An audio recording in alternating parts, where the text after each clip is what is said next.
আমাদের পার্টিতে ডেকে নিজে ঘুমিয়ে পড়েনি তো?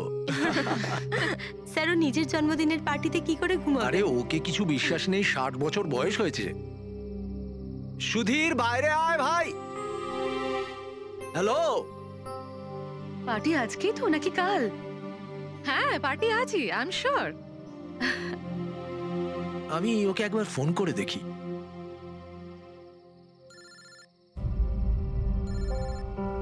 ভেতর থেকেই তো রিং শোনা যাচ্ছে, তাহলে কেউ গেট খুলছে না কেন? তাহলে ভিতর থেকে কেউ দরজা কেন খুলছে না? আমি বললাম না 60 বছর বয়স, এখনো বাচ্চা আছে। Sudhir,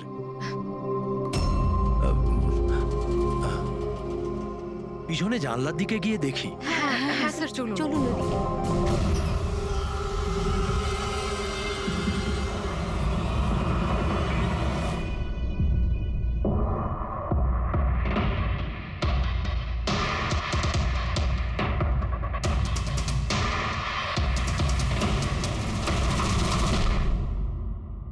emergency medical card. এনার আমন্ড আর শেলফিশে অ্যালার্জি আছে।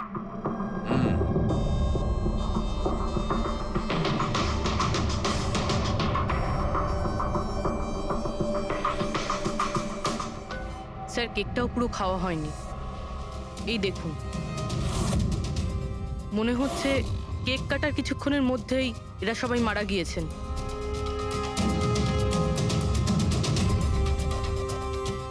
হাতাহাতির কোনো চিহ্নই নেই, সোজা গুলি করেছে।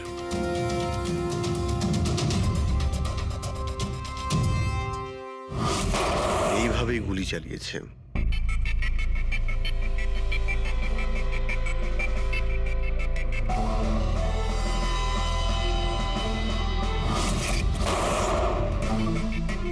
আরেকটা লাশ কোথায়? ভেতরে আছে স্যার।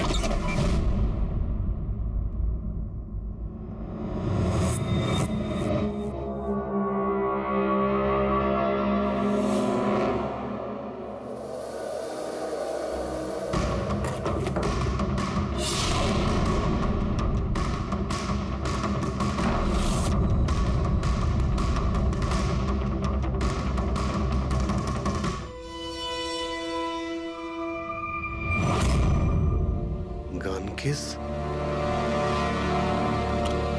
কিন্তু এ তো পুরো খালি।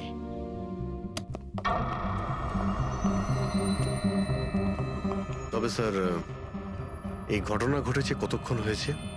এই 4 জনের মৃত্যুই কালকে দুপুর 2টো থেকে 4টের মধ্যে হয়েছে। এরা কে কিছু জানতে পারলে? হ্যাঁ স্যার, উনি সুধীর বাবু, আর কে উইপস ইন্ডাস্ট্রির চেয়ারম্যান। ওর বড় ছেলে নীল, আর এ ওর ছোট ছেলে রিতেশ। আর ভিতরে যে আছে সে সুধীর বাবুর স্ত্রী মায়া। স্যার, নীল আর রিতেশ দুজনেই আর কে উইভস কোম্পানির বোর্ড মেম্বার ছিল, কিন্তু কোম্পানির অবস্থা খুবই খারাপ ছিল, বন্ধ হওয়ার জোগাড়। প্রচুর ধার বাকি হয়ে গেছিল, আর বাজারের ধারও মেটাতে পারছিল না, সমস্যা বেড়েই চলেছিল। তাহলে এখানে সেলিব্রেশন কি জন্য হচ্ছিল? স্যার সুধীর বাবুর 60তম জন্মদিন ছিল। বার্থডে সেলিব্রেট করছিল। তাহলে নিশ্চয়ই আরো অনেকে এসেছিল। অফিসের কিছু লোক এসেছিল স্যার, আর ওদেরকে জিজ্ঞাসাবাদ করে ছেড়ে দিয়েছি। এরা সবাই এখানে একসাথে থাকতো কি? না না স্যার, এখানে তো শুধু সুধীরবাবু আর মায়া থাকতেন। সুধীরবাবু নীল আর রিতেশের জন্য আলাদা আলাদা বাংলো কিনে রেখেছিলেন, এরা দুজন ওখানেই থাকতো। আজকে তারা বাবার জন্মদিন পালন করতে এসেছিল। স্যার সন্ধেবেলায় অনেক বড় একটা পার্টি হওয়ার কথা ছিল, কেক কাটার কিছুক্ষণের মধ্যেই সবাই মারা যায়। পার্টি প্ল্যান যারা করেছিল সেই টিমটা এসেছিল, কিন্তু কেউ দরজা খোলেনি দেখে চলে গিয়েছিল। বস, আমার মনে হচ্ছে না যে কেউ বাইরে থেকে এসেছিল। যা কিছু ঘটেছে এই 4 জনের মধ্যেই ঘটেছে। কিন্তু বাড়িতে তো কোনো চাকর অবশ্যই থাকবে। আছে তো, চাকর আছে তো, কিন্তু তারা গ্রামে গেছে। সুধীরবাবু শুধু আজকের জন্য একজন সার্ভেন্ট হায়ার করেছিলেন, সে কাল সকালে কাজ করে গেছিল, আর পার্টি শেষ হওয়ার পরে আজকে এসে পরিষ্কার করার কথা ছিল। পার্টি শেষ হওয়ার আগেই সবকিছু শেষ হয়ে গেছে। মনে তো হচ্ছে এটা মার্ডারই। সরি ডক্টর সালুকে, আমার এটা মনে হচ্ছে যে এই 4 জন ছাড়াও এখানে আরো একজন ছিল, যে বাইরে থেকে ভেতরে এসেছিল। একটু মন দিয়ে দেখো, এখানে কোনো হাতাহাতির কোনো চিহ্ন নেই, আর প্রত্যেকটা জিনিস নিজের জায়গাতেই আছে। এটা মনে হচ্ছে যে কেউ কেকের মধ্যে কিছু মিশিয়ে দিয়েছিল, যেটা খেয়ে এরা 4 জনই অজ্ঞান হয়ে গেছিল। তারপরে ওই 5 নম্বর লোকটা বাড়ির মধ্যে ঢুকলো, এসে সবাইকে গুলি করে দিল। এটা বস 100% মার্ডার। মার্ডার আর সুইসাইডও। আচ্ছা, তোমরা তো নিশ্চিতভাবে কি করে বলছো? স্যার এই দেখুন, বাকি 3টে লাশের কাছে স্ট্রাগলের কোনো চিহ্ন মাত্র নেই, শুধুমাত্র সুধীর বাবু ছাড়া। এনার পা ভাঁজ হয়ে রয়েছে, অনেকটা ব্লাডও বেরিয়েছে। আমার মনে হয় যখন ওনার গুলি লাগে তখন উনি বেঁচে ছিলেন। যদি উনিও কেক খেয়ে বাকিদের মতো অজ্ঞান হয়ে থাকতেন তাহলে ওদের মতোই পড়ে থাকতেন। ইনি প্রথমে 3জনকে গুলি করেন আর তারপর সুইসাইড করেন, এরকম মনে হচ্ছে। যদি এটাই হয়তো তাহলে যে বন্দুক দিয়ে গুলি করা হয়েছিল সেটা কোথায়? সেটা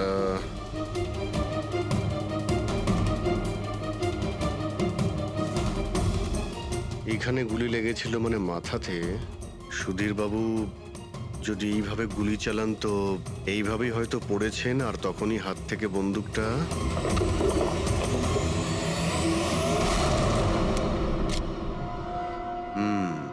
এই হলো বন্দুক।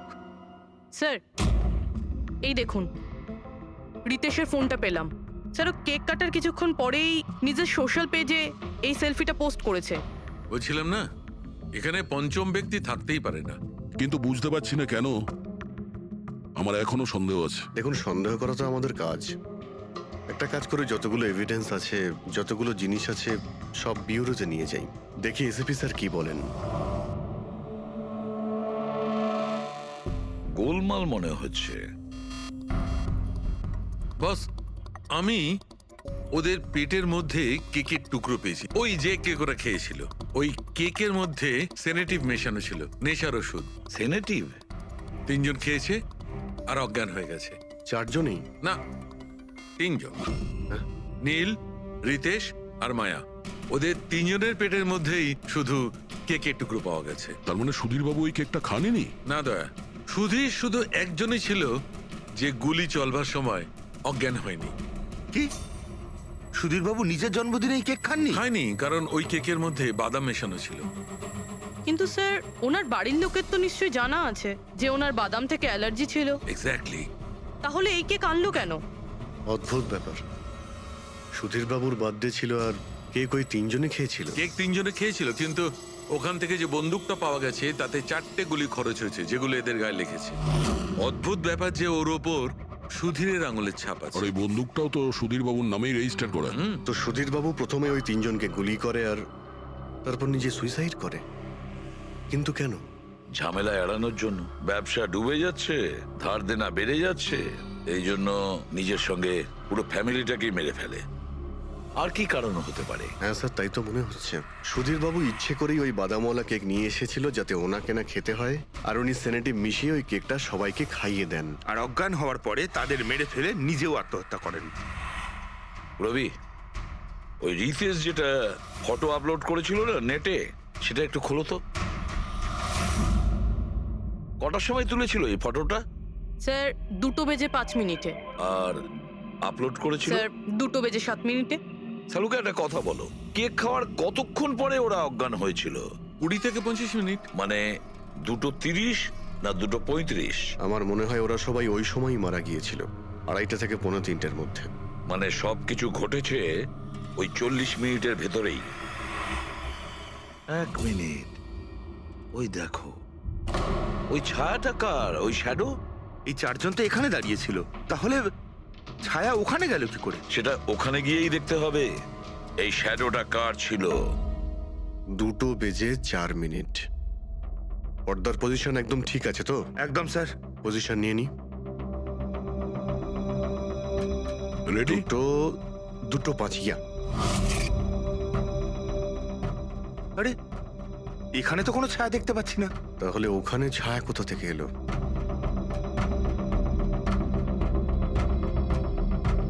রোদটা এই দিক থেকেই আসছে। পুরবি, তুমি ওইখানটা গিয়ে দাঁড়াও তো। ইয়া, ব্যাস।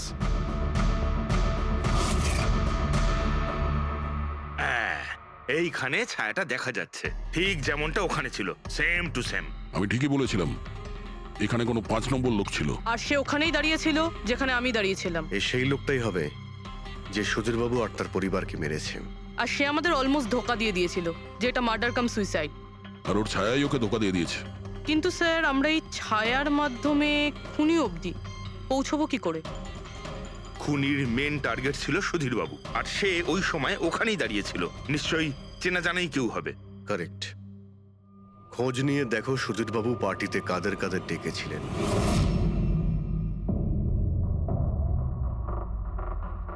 স্যার আমি পড়ি। তুমি সুধীরের এক্সিকিউটিভ অ্যাসিস্ট্যান্ট? হ্যাঁ।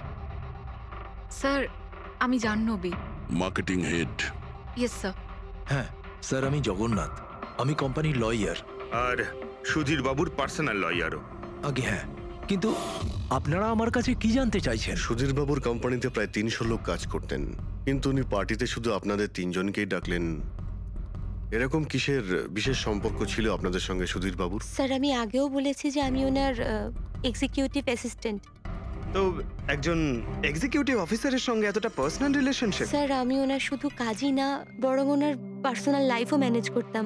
আই মিন পার্সোনাল আর প্রফেশনাল দুটোই। আর ওই দিনও আমি পার্টি ম্যানেজ করতে গেছিলাম, সেলিব্রেট করতে না। আর উকিল বাবু আপনি? স্যার আমি আর সুধীর হলাম ছোটবেলাকার বন্ধু। ওর বার্থডে আর আমি যাব না, এটা কি করে হতে পারে? আর আপনি, আপনাকে কেন ইনভাইট করেছিল সুধীরবাবু পার্টিতে? স্যার আমাকে সুধীর স্যার না, নীল ইনভাইট করেছিল। আমি আর নীল খুব ভালো বন্ধু ছিলাম। I see. তো আপনি ওনার পুরো শিডিউল ম্যানেজ করতেন। হুম। তো এই বার্থডে পার্টির দিন কেউ কি আসার কথা ছিল? কোনো মিটিং রেখেছিলেন আপনারা? স্যার ওই দিন ব্যাংক হলিডে ছিল, তার জন্য কোনো মিটিং বা অ্যাপয়েন্টমেন্ট ছিল না। আর ওনার বার্থডে ছিল, তাই উনি পুরো দিন ওনার ফ্যামিলির সাথেই কাটাতে চাইতেন। দুপুর 2টো থেকে 3টের মধ্যে আপনারা কোথায় ছিলেন? স্যার আমি তো আমার বাড়িতেই ছিলাম, ভ্লগ বানাচ্ছিলাম। V blog? Video blog. আমার একটা ইন্টারনেট চ্যানেল আছে যেখানে আমি ভিডিও বানিয়ে আপলোড করি। স্যার আমি বাড়িতে ঘুমোচ্ছিলাম, আমার শরীরটা ঠিক ছিল না। স্যার আমি আমার ফ্যামিলির সাথে ফিল্ম দেখতে গিয়েছিলাম।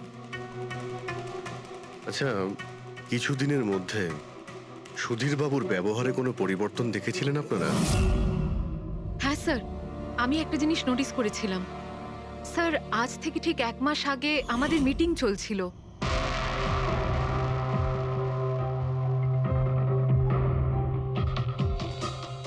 স্যার কি ব্যাপার, ভেতরে এসো।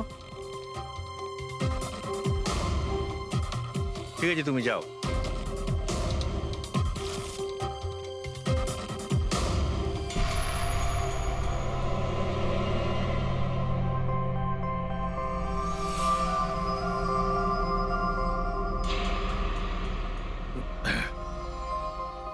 Sorry gentleman, meeting is over.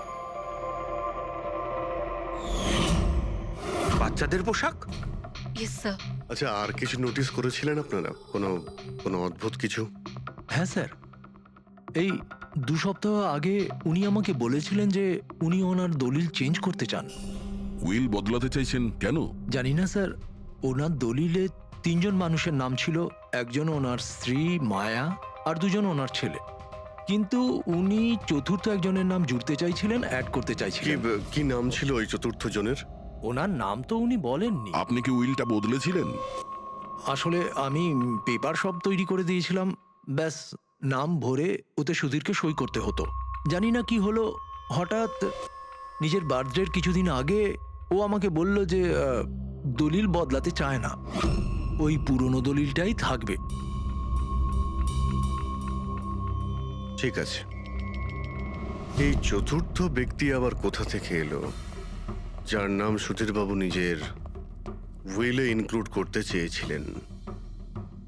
Sudhir যে মৃত্যুর এই চতুর্থ জনের সঙ্গে কোনো কানেকশন থাকতে পারে। আমার তো এটাই কিছুতে মাথায় ঢুকছে না। বাচ্চাদের পোশাক কেউ কাউকে কেন পাঠাতে যাবে? বাচ্চাদের জামা কাপড় পাঠানো হয়েছিল, তাহলে ওই এনভেলপটা কোথায় গেল? সুধীর বাবুর রুমটা তো আমরা ভালো করে চেক করেছি, ওখানে তো কিছুই পাইনি আমরা। বাড়িতে নয় তো অফিসে?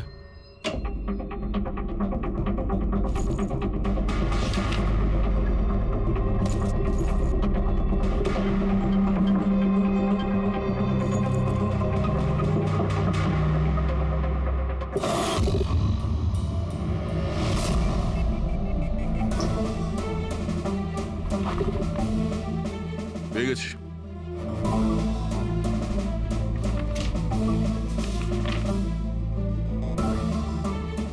আরে এতে তো দেখছি কোনো পোস্টাল স্ট্যাম্প বা যে পাঠিয়েছে তার নামই নেই।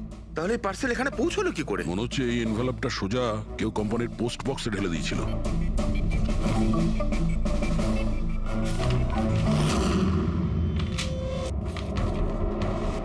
এই এনভেলপটা ডক্টর সালুকের কাছে পাঠিয়ে দিই, উনি হয়তো কিছু পেতে পারেন। ঠিক আছে। আচ্ছা, এই জাহ্নবী বলছিল যে এই পার্সেলটা দেখে মিস্টার সুধীর একদম চমকে গিয়েছিলেন। হতে পারে কোনো পুরনো স্মৃতি জেগে উঠেছিল। আর তারপর উনি কাউকে কলও করেছিলেন হয়তো। আগের মাসের কল ডিটেলস সুধীরবাবুরটা দেখি এই এনভেলপ পাওয়ার পরে সুধীরবাবু সবার আগে কাকে ফোন করেছিলেন? সুধীরের ফোন এসেছিল অনেক বছর বাদে। কি কথা হয়েছিল আপনাদের দুজনের? খুব রেগেছিল যে আমি ওকে কেন এনভেলপটা পাঠিয়েছিলাম, কিন্তু আমি তো ওকে এনভেলপ পাঠাইনি। কিন্তু কোনো কারণ তো ছিল যাতে সুধীরবাবু আপনাকে সন্দেহ করেন। হ্যাঁ, নিশ্চয়ই। ওই এনভেলপে বাচ্চার জামা ছিল। ওর মনে হয়েছিল ওটা সেই জামাটাই যেটা আমি আর সুধীর আমাদের সন্তানের জন্য কিনেছিলাম। আমাদের বাচ্চার জন্য? আমার আর সুধীরের সন্তান। 30 বছর আগে আমি আরকে ওয়েবস কোম্পানিতে অ্যাকাউন্ট ডিপার্টমেন্টে কাজ করতাম। সুধীরের বাবা সেটার মালিক ছিল। ওখানেই সুধীর আর আমার সম্পর্ক হয়েছিল। আর কিছু বোঝার আগেই আমি বুঝতে পারি যে আমি সুধীরের সন্তানের মা হতে চলেছি। তো আপনাদের দুজনের বিয়ে হয়নি? না, হয়নি। সুধীর তো কথা দিয়েছিল, কিন্তু ওর প্যারেন্টস রাজি হয়নি, কারণ আমি ওদের স্টেটাসে ছিলাম না। ওনারা তো সুধীরের বিয়ে অনেক বড়লোক বাড়িতে আর সেম স্টেটাসে করতে চেয়েছিলেন। তারপরে ওর প্যারেন্টস আর ফ্যামিলি খুব চেষ্টা করেছিল ওকে, আমাকে, এমনকি আমার ফ্যামিলিকেও বোঝানোর জন্য যে আমি বাচ্চাটাকে নষ্ট করে দিই। আমিও ঠিক করেছিলাম যে যাই হয়ে যাক আমি আমার সন্তানকে জন্ম দেবই। 15ই মার্চ 1990 সালে আমার সন্তান এই পৃথিবীতে এসেছিল, কিন্তু সেই রাতেই ও মারা গিয়েছিল। যে বাচ্চাটাকে কোলে নিয়ে আদর করছিলাম, ছোট ছোট জামা কাপড় পরাচ্ছিলাম, কিচ্ছু করতে পারিনি আমি। আমি ভেবেছিলাম যে এরকম সময় তো সুধীর আমার পাশে থাকবে, আমাকে সাপোর্ট করবে, কিন্তু ও তো এর আগেই আমার সাথে কথা বলাটাও বন্ধ করে দিয়েছিল। আর ওই মাসেই ও মায়াকে বিয়েও করেছিল। তো সেই জন্যই আপনি আজ অব্দি বিয়ে করেননি আর এখানে একাই থাকেন। হ্যাঁ, সুধীরবাবু আপনার সঙ্গে যা যা করেছেন তার জন্যে খুব কষ্ট হয়েছে আপনার হয়তো। খুব ঘেন্না করতেন ওকে? আমার থেকে বেশি ঘেন্নাও কে আর কেই বা করতে পারে। উনি আপনাকে আপনার অধিকার দেয়নি, আপনি সম্পত্তিতে ভাগ চাইলেন, আর যখন সম্পত্তি উনি আপনাকে দিলেন না তখন আপনি রেগে গেলেন আর মেরে দিলেন ওকে। আমি ওকে মারিনি, আর আমি ওকে কেন মারবো? আমি তো চেয়েছিলাম যে ও বেঁচে থাকুক আর সারা জীবন কষ্ট পাক। যেদিন সুধীরবাবু মারা যান সেদিন দুপুরবেলা আপনি কোথায় ছিলেন? আমি বাড়িতেই ছিলাম। আপনার কাছে কোনো উইটনেস বা প্রমাণ আছে? কোনো প্রমাণ নেই। হ্যালো, হ্যাঁ স্যার। ওকে স্যার, হ্যাঁ এখানেই আছেন, আমি বলে দিচ্ছি। হ্যাঁ, ইয়েস স্যার। স্যার, সালুমকে স্যার ফরেন্সিকে ডাকছেন তাড়াতাড়ি। বলছিলেন যে কিছু দেখাতে চান। ওকে। কি করতে পারবে না বস। ওই এনভেলপটাকে যখন আমি ভালো করে পরীক্ষা করলাম তাতে কোনো ফিঙ্গারপ্রিন্ট তো পাইনি, কিন্তু ওই এনভেলপ থেকে আমি ডিএনএ এর জন্য স্যাম্পল পেয়ে গেছি। যে ওই চিঠিটা পাঠিয়েছে সে মনে হয় মুখ দিয়ে থুতু সাহায্যে ওটাকে সেঁটে দিয়েছে। আর এইভাবে ওই এনভেলপ থেকে আমি স্যালাইভা স্যাম্পল পেয়ে গেছি, যার থেকে ডিএনএ টেস্ট করতে পারবো। কিন্তু ডক্টর, ডিএনএ টেস্টিং এতে তো 4 থেকে 6 সপ্তাহ লাগবে। হ্যাঁ, আর আমি 5 দিনের জন্য যাচ্ছি দিল্লি এক কনফারেন্সে, কিন্তু তার আগে আমি কিছু প্রাইমারি টেস্ট করিয়ে নিয়েছি। তো স্যার, আপনি এই টেস্ট থেকে কি পেলেন? এই টেস্ট থেকে আমি জানতে পেরেছি যে এটা যার ডিএনএ হোক না কেন তার ডিএনএ সুধীরবাবুর ডিএনএ এর সঙ্গে ম্যাচ করছে। কি? তার মানে এই যে, তার মানে হচ্ছে এইটা যে এই চিঠিটা পাঠিয়েছে সেটা সুধীরবাবুর কোনো রক্তের সম্পর্কের লোক। তার মানে সুধীরেরই নিজের কেউ সুধীরকে ব্ল্যাকমেল করছে, কিন্তু কে কে হতে পারে? স্যার, অদিতির পেটে যে বাচ্চাটা ছিল সেটা তো মরা অবস্থায় জন্মেছিল। হ্যাঁ, আর রইল বাকি সুধীর বাবুর 2 ছেলে নীল আর রিতেশ। ওরা দুজন আবার সুধীর বাবু আর অদিতির গোপন রহস্যটা জেনে ফেলেনি তো? হতে পারে তার জন্যই ব্ল্যাকমেল করছিলেন, বাচ্চাগুলোর পোশাক পাঠিয়ে। আচ্ছা স্যার, ওই যে বাচ্চাদের পোশাক পেয়েছিলাম, ওগুলো কি সত্যি পুরনো নাকি ময়লা টয়লা করে পুরনো দেখানোর চেষ্টা করা হয়েছে? আমি ওগুলোকে স্পেশালাইজড ল্যাবে পাঠিয়ে দিয়েছি চেক করার জন্য, তাড়াতাড়ি জানা যাবে। আচ্ছা, পুরবি সুধীর বাবুর ছেলের ব্যাপারে কি জানতে পেরেছো? কি করতো ও? স্যার 1 বছর আগে সুধীর বাবু নিজের কোম্পানিতে নিজের ছেলেদেরকেই বোর্ড মেম্বার বানিয়েছিলেন, আর তারপর থেকেই কোম্পানি লসে যেতে শুরু করলো। ওরা কোম্পানির টাকা নিয়ে নিজেরাই নয়ছয় করতো, দামি দামি গাড়ি, প্রচুর শখ মেটাতো, সবকিছু করতো, শুধু কাজ বাদ দিয়ে। কিন্তু স্যার, সুধীরবাবু তার ছেলেদের খুব ভালোবাসতেন, দুজনের জন্য আলাদা আলাদা বাংলো। আচ্ছা, এটা নয় তো যে ওদের দুজনের মধ্যেই কেউ ওই এনভেলপটা লেটার বক্সে ফেলেছিল? কিন্তু একটা কথা কিছুতেই মাথায় ঢুকছে না, এই ব্ল্যাকমেলিং কেন? আরে ভাই, টাকার জন্য। কোম্পানি ডুবে যাচ্ছিল। কারেক্ট। কোম্পানি কাঙাল হওয়ার আগে যা কিছু গুছিয়ে নিতে পারো গুছিয়ে নাও। যদি সুধীর বাবুর 2 ছেলে তাদের বাবাকে টাকার জন্য ব্ল্যাকমেল করে থাকে, তাহলে নিশ্চয়ই ওনার ব্যাংকের অ্যাকাউন্টে নিশ্চয়ই টাকা এসে থাকবে, খুব বড় রকমের ফিগার। একটা কাজ করো, এই দুজনের পার্সোনাল অ্যাকাউন্ট, কোম্পানি অ্যাকাউন্ট সব চেক করো, দেখো কোনো বড় অ্যামাউন্ট এসেছিল কিনা। স্যার, স্যার কিছু পেয়েছি স্যার। আরকে উইপস ইন্ডাস্ট্রি থেকে কোটি টাকা ট্রান্সফার হয়েছে স্যার। কার অ্যাকাউন্টে ট্রান্সফার হয়েছে? 1 মিনিট দেখছি। এগুলো রিতেশ আর নীলের অ্যাকাউন্টই হবে? না স্যার, প্রাইভেট অ্যাকাউন্ট, রেচেলের নামে। কোন টাকা? আপনারা কি নিয়ে কথা বলছেন? আমি কিচ্ছু জানি না। কোন টাকা? সেই টাকাটা যেটা আরকে উইপস এর অ্যাকাউন্ট থেকে তোমার অ্যাকাউন্টে ট্রান্সফার হয়েছে। এবার কিছু মনে পড়েছে? ওটা ওটা তো আমার স্যালারি, আমি ওখানে কাজ করতাম। স্যালারি? 11 কোটি স্যালারি? হ্যাঁ, তাও আবার 2 সপ্তাহের। ওই হিসাবে তো তোমার মান্থলি স্যালারি 22 কোটি টাকা হবে। কি কাজ কি করো তুমি? ব্ল্যাকমেলিং এর কাজ। তুমি আর রিতেশ দুজন মিলে সুধীর বাবুকে ব্ল্যাকমেল করছিলে। দেখো রিচেল, আমরা খুব ভালো করেই জানি যে তুমি আরকে কোম্পানিতে একদিনের জন্যও কাজ করনি। এবার পরিষ্কার করে সত্যিটা বলবে নাকি? রিতেশ কিন্তু আর নেই, তাই যত শাস্তি সব তোমাকেই কিন্তু পেতে হবে। ব্ল্যাকমেলিং আর এক্সটর্শনের শাস্তি জানো তুমি? আমি কাউকে ব্ল্যাকমেল করিনি। তাহলে সুধীর বাবু কি তোমাকে 11 কোটি টাকা এমনিই দান করে দিলেন? সুধীর আঙ্কেল তো ওই টাকা ট্রান্সফারই করেননি। তাহলে কে করেছিল? আমার বয়ফ্রেন্ড রিতেশ। ও আমাকে বলেছিল যে ওর কোম্পানির টাকা ও কিছুদিনের জন্য অন্য কোথাও রাখতে চায়। অন্য কোথাও? কেন? জানি না, আর আমি জিজ্ঞাসাও করিনি। তুমি রিতেশকে জিজ্ঞাসা করনি, আর যখন রিতেশ মারা গেল তখন পুলিশকেও বলনি। আমি ভেবেছিলাম যে রিতেশ তো আর বেঁচে নেই, তাই তাই টাকাগুলো আমি রেখে দিই। কেউ কি করে জানতে পারবে? কিন্তু সুধীর বাবুর ফ্যামিলিকে মারতে পারে কারা? পরি তো ভিডিও বানাচ্ছিল, আর জাহ্নবী অসুস্থ ছিল, আর জগন্নাথ নিজের ফ্যামিলির সঙ্গে ফিল্ম দেখছিল। কিন্তু অদিতির ব্যাপারে আমি কিছুই বুঝতে পারছি না। কিন্তু কে হতে পারে যে সুধীর বাবুকে এনভেলপ পাঠায়, ওই প্যাকেটটা পাঠায়? সে কে?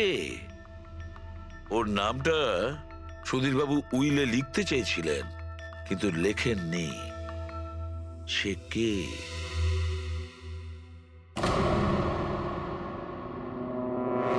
প্রেমের দ্বিতীয় কেকটা কোথা থেকে আসলো?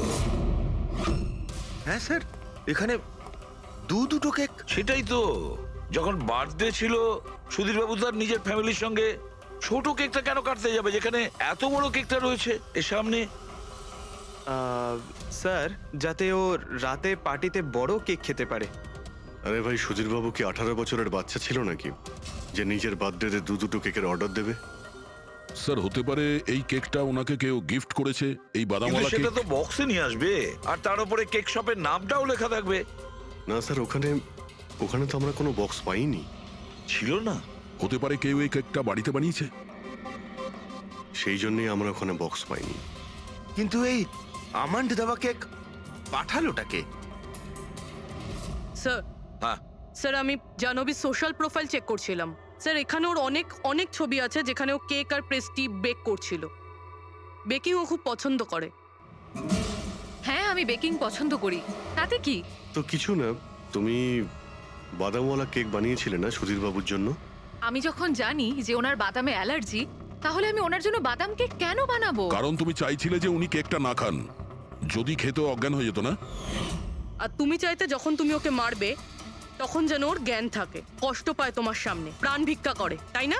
আরে আমি সুধীর আঙ্কেলকে কেন মারবো? তুমি কেকের মধ্যে সেনেটিভ মেশাওনি রিতেশ, নীল আর মায়াকে মারার জন্য? আপনারা এইসব কি বলছেন বলুন তো? ব্যাস ব্যাস, অনেক হয়েছে। তুমি বলেছিলে না যে ওই দিন তুমি অসুস্থ ছিলে আর বাড়িতেই ছিলে? কোথাও তুমি যাওনি। তুমি পার্টিতে কিভাবে গিয়েছিলে কিনা পার্টিতে? আমি সত্যি 2-3টে পর্যন্ত ঘুমিয়েছিলাম। তারপর ঘুম থেকে ওঠার পর আমার মনে হলো যে আমি একটু বেটার ফিল করছি, আর তাই আমি পার্টিতে চলে যাই। এতে আমার কি অন্যায়? তুমি যদি রাত 2টো থেকে 3টে অবধি সত্যিই ঘুমিয়েছিলে, তাহলে 2:30টার সময় যখন সুধীর বাবু মারা যান তখন তোমার মোবাইল ওনার ঘরের সামনে গেল কি করে? দেখো জাহ্নবী, মিথ্যে বলে কোনো লাভ নেই। আমরা তোমার মোবাইলের রেকর্ড চেক করে দেখেছি। যে সময় সুধীর বাবু মারা যান সেই সময় তোমার ফোনের লোকেশন ওনার বাড়ির কাছেই ছিল। এবার সত্যি বলবে নাকি আরো টাইম ওয়েস্ট করতে চাও? আমি আর নীল একে অপরকে ভালোবাসতাম।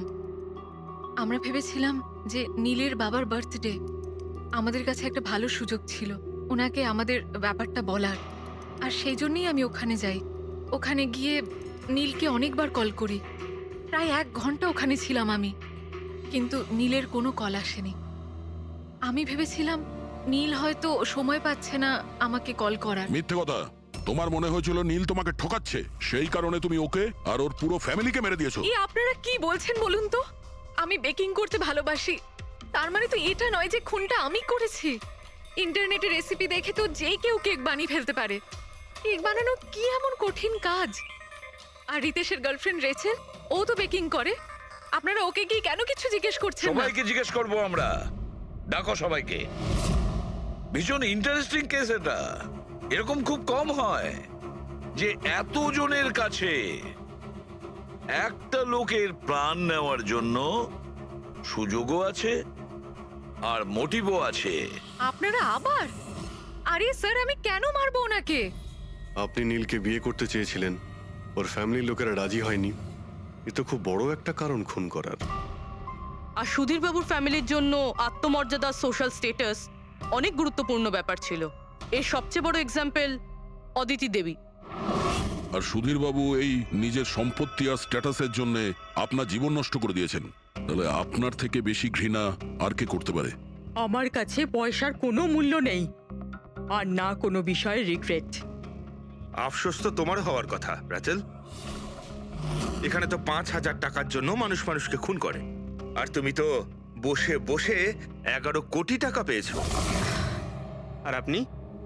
আপনার হাতে তো সুধীর বাবু তার লাইফের রিমোট কন্ট্রোল দিয়ে দিয়েছিল। আপনি সবই জানতেন ওনার ব্যাপারে। এটাও জানতেন যে উনি ওনার গানটা কোথায় রাখেন। দেখুন, আপনাদের যা ইচ্ছে বলতে পারেন। আমি আপনাকে আগেও বলেছিলাম যে আমি সেদিন ঘরে ভিডিও ব্লগ বানাচ্ছিলাম। চাইলে আমার ফোনও চেক করতে পারেন। হ্যাঁ হ্যাঁ, নিশ্চয়ই। ওই দেখি, জানা তো যাবে কিভাবে ভিডিও ব্লগ বানানো যায়।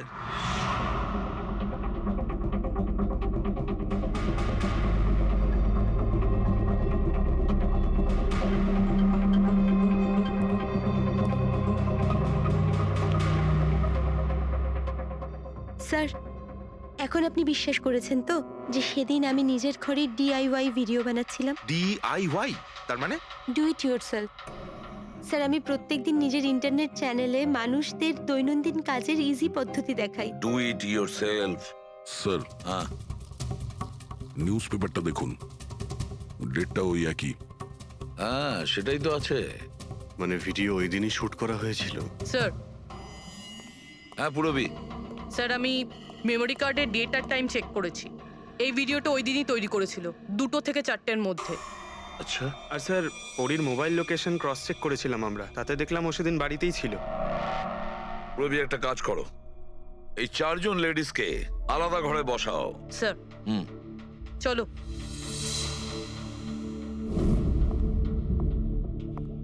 স্যার, কি ভাবছেন আপনি? সমস্ত প্রমাণ তোর পক্ষেই দেখছি। এই কেসটা তো আমি অন্ধকারে ডুবে যেতে দেখছি। ঠিক একটা কথা তো পরিষ্কার, যখন অন্ধকার হয় তখন কোনো ছায়া পড়ে না, কিন্তু আমার মনে হয় এই পুরো কেসটাই ছায়ারই খেলা। সানডাইল জানো তো? সানডাইল এই জিনিসটা আসলে সূর্যের আলো কোন দিকে যায় সেই অনুযায়ী টাইমটা দেখায়। হ্যাঁ, সানডাইল এমন একটা জিনিস যেটা থেকে আমরা আকাশের সূর্যের পজিশনটা বুঝতে পারি, যেটা থেকে আমরা সময়টা আন্দাজ করতে পারি। এবার দেখো, আমাদের পৃথিবী ঘুরতে থাকে আর সেই জন্য সূর্যের অ্যাঙ্গেলটাও বদলে যায়, যেটার কারণে সানডাইলে ছায়ার পজিশনটা বদলাতে থাকে। এটা তো মাথায় ঢুকে গেছে স্যার, কিন্তু এটার এই কেসটার সাথে কি সম্পর্ক বলুন এর তো? সঙ্গে সম্পর্ক আছে ফেডরিক। পরি, এই পুরো প্রমাণগুলোই আমরা পরীর কাছ থেকে কালেক্ট করেছি। পরি সে এমন একজন কেউ পুরো এভিডেন্স গুলো ম্যানিপুলেট করতে পারে, মেমোরি কার্ডের ডেটটাও চেঞ্জ করতে পারে, পুরো এভিডেন্সেস কন্ট্রোল করতে পারে, কিন্তু সূর্যকে কন্ট্রোল পরি করতে পারে না। ভুলে যেও না যে সূর্য কোনো সময়ই ভুল সময় সে দেয় না। তার মানে ওরই ভিডিওতে ডেট আর টাইম দুটোই চেঞ্জ করে দিয়েছে। হয়তো চেঞ্জ করেছে বা করেনি, কিন্তু এখন আমরা এই ছায়াকে প্রশ্ন করব যে পরি সত্যি বলেছে না মিথ্যে বলেছে। কারেক্ট, এই সেটিংটা একদম সেরকমই হয়েছে যেমন পরীর ভিডিওতে ছিল। আর রোদও সেই রকম আছে সেদিন যেরকম ছিল। শুধু পরীর জায়গায় পুরবি দাঁড়িয়ে আছে। স্যার, আমরা এখানে কি করব? আগামী 6 ঘন্টা পর্যন্ত পুরবীকে এইভাবেই দাঁড়িয়ে থাকতে হবে যেভাবে ভিডিওতে পরী দাঁড়িয়েছিল। আমরা এটাই দেখতে চাই যে যদি পরী সত্যি কথা বলে তাহলে 2 থেকে 4টের মধ্যে পুরবীর মুখে ঠিক সেই জায়গা থেকে রোদ্দুর পড়বে যেমন পরীর মুখে ছিল। আর স্যার, যদি আমার ছায়া পরীর ছায়ার সাথে ম্যাচ না করে তো? তো দেখতে হবে। ক্যামেরা অন করো।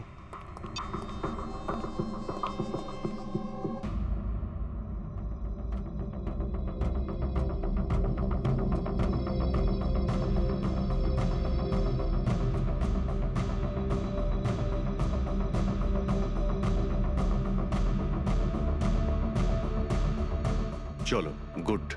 ওকে পুরবী, রিল্যাক্স। আচ্ছা, কি আছে এই ভিডিওতে? আরে দেখতে দাও ভাই।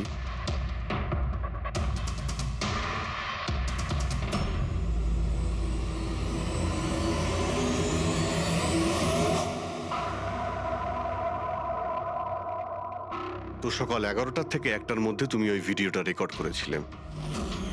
আর তুমি খুব চালাকির সাথে ভিডিও ডেট আর টাইম চেঞ্জ করে দিয়েছো। মেমোরি কার্ডের ডেট আর টাইম বদলে দিয়েছিলে, নিজের মোবাইল ফোনটা বাড়িতে রেখে দিয়েছিলে যাতে আমরা ওখানকার লোকেশন পাই। তুমি কি মনে করেছিলে এসব করার ফলে আমরা বোকা হয়ে যাব? হ্যাঁ, না তুমি আমাদেরকে বোকা বানাতে পারলে, না আকাশে ওঠা সূর্যকে। তোমার ভিডিওতে রোডের ডিরেকশন দেখে স্পষ্টই বোঝা যাচ্ছে ওই ভিডিওটা 11টা থেকে 1টার মধ্যে শুট করা হয়েছে। চেষ্টাটা ভালোই করেছিলেন, কিন্তু রিসার্চ ওয়ার্কটা একটু দরকার ছিল। পরি, তোমার ব্যাপারে আমরা সব কিছু জেনে গেছি। পড়ি, আমাদের হয়তো ম্যাক্সিমাম 4 সপ্তাহ সময় লাগবে তোমার ডিএনএ টেস্ট করে এটা প্রমাণ করতে যে তুমি সুধীর বাবুর মেয়ে, কিন্তু তাতে সত্যিটা বদলে যাবে না।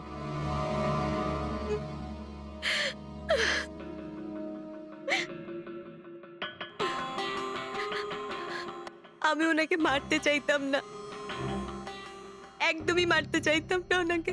আমি তো শুধু এইটুকু চাইতাম যে উনি আমাকে স্বীকার করুক। ছোট থেকে এখনো অবধি আমি অনাথ আশ্রমে বড় হয়েছি, তার জন্য একটা ফ্যামিলি চাইতাম আমি। তুমি সুধীর বাবুর ব্যাপারে জানতে পারলে কিভাবে? ওই আমার ছোটবেলার জামা কাপড়ের জন্য। ওই জামা কাপড়ে হসপিটালের কার্ড ছিল, উনি ওটা বের করতে ভুলে গেছিলেন। ওই কার্ডে বাবার নাম্বারও ছিল। তারপর আমি বাবাকে অনেক খুঁজলাম, তখন শেষ পর্যন্ত ওনার কোম্পানির কথা জানতে পারলাম। কিন্তু তুমি ওনার কোম্পানি কেন জয়েন করলে? তুমি চাইলে সুধীর বাবুকে অন্য জায়গাতেও কথাটা বলতে পারতে যে তুমি ওনার মেয়ে। কিন্তু আগে আমি ওনার সাথে দেখা করতে চাইতাম, চিনতে চাইতাম ওনাকে। তারপর আস্তে আস্তে জানতে পারলাম যে উনি খারাপ মানুষ নন, মনের দিক থেকে খুবই বড়। তখন আমি ভাবলাম যে হয়তো ওই সময় ওনার অবস্থা খুব খারাপ ছিল, তাই অনাথ আশ্রমে দিয়েছিল আমাকে। কিন্তু এখন তো ওনার খুব ভালো অবস্থা, এখন তো উনি আমায় আপন করতে পারতেন। তাহলে ওনার সঙ্গে দেখা হতে না হতেই প্রপার্টিতে ভাগ কেন চাইলে? কারণ আমি জানতে চাইতাম যে ওনার কাছে ইম্পর্টেন্ট কি, টাকা না আমি। তার জন্যই সুধীরবাবু ওনার উইল চেঞ্জ করতে চাইছিলেন। হ্যাঁ, আর এটা শুনে আমি খুব খুশি হয়ে গেছিলাম। কিন্তু সুধীর বাবু তার সিদ্ধান্ত বদলে ফেলেছিলেন, যেটা তুমি সহ্য করতে পারোনি। স্যার, ও সব ওনার ওয়াইফ আর ওনার মেয়ের জন্য হয়েছিল। ওরা এটা সহ্যই করতে পারছিল না যে বাবা আমার নাম উইলে অ্যাড করছিল। অর্থাৎ আরও একবার সুধীরবাবু আপনাকে মেনে নিতে অস্বীকার করলেন। হ্যাঁ, আর এইবারও ঠিক ফ্যামিলির জন্যই। উনি একদম বদলাননি, উনি একদম ঠিক আগের মতোই ছিলেন। সেলফিশ, সুবিধাবাদী, দায়িত্বজ্ঞানহীন। সহজভাবে নিজের ভাগটা পাননি বলে ওনাকে ব্ল্যাকমেল করতে শুরু করে দিলেন। না, আমি যখন ওনাকে প্রথম এনভেলপ পাঠিয়েছিলাম তখন আমার এরকম উদ্দেশ্য ছিল না। আর না আমি এতটাই বোকা যে এনভেলপ নিজের মুখ দিয়ে সিল করব। আমি তো এটাই ভাবতাম যে অ্যাটলিস্ট উনি আমাকে নিজের ফ্যামিলিতে ইনক্লুড করুক, আমার নিজেরও একটা ফ্যামিলি হোক। আর তার জন্যই আমি বাবার জন্মদিনের দিন নেশাযুক্ত ওষুধ দিয়ে বাদামের কেক নিয়ে ওনার বাড়িতে গেছিলাম। Happy birthday to you.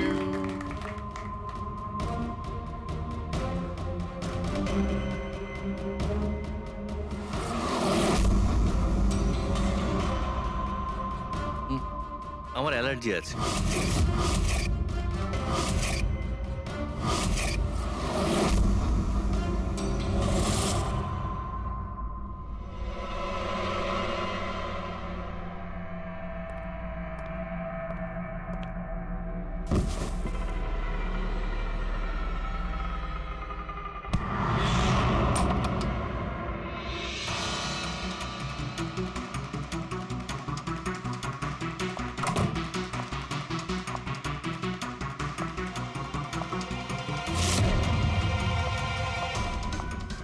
বাবা,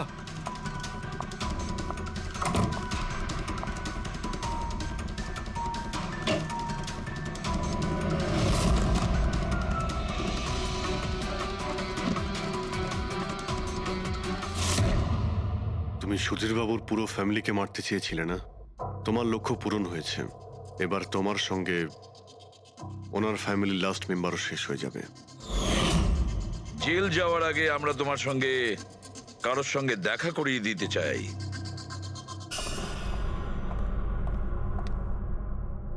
ইনি অদিতি দেবী, তোমার মা। মা, আপনাকে মিথ্যে বলা হয়েছিল যে আপনার সন্তান মৃত জন্ম নিয়েছিল।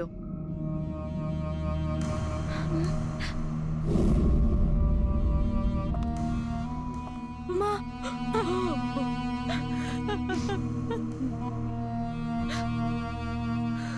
ওর এই সুধীর বাবু আর তার ফ্যামিলিকে শেষ করে দিয়েছে। আমরা দুঃখিত, আপনারা দুজন আবার বিচ্ছিন্ন হয়ে যাচ্ছেন।